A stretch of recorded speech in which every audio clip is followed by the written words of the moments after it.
Siamo alla Reggia di Caserta in un momento di criticità per ricordare invece come gli investimenti notevoli fatti sulla sicurezza e quindi anche sui sistemi di videosorveglianza, sulla formazione del personale hanno dato modo di affrontare un momento difficile.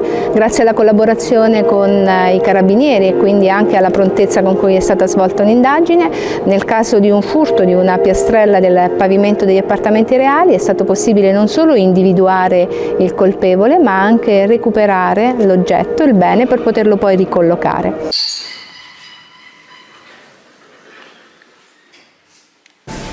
Dottoressa, torna alla Reggia.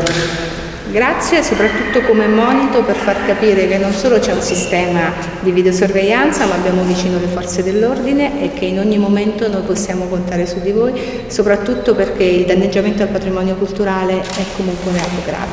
Grazie a lei.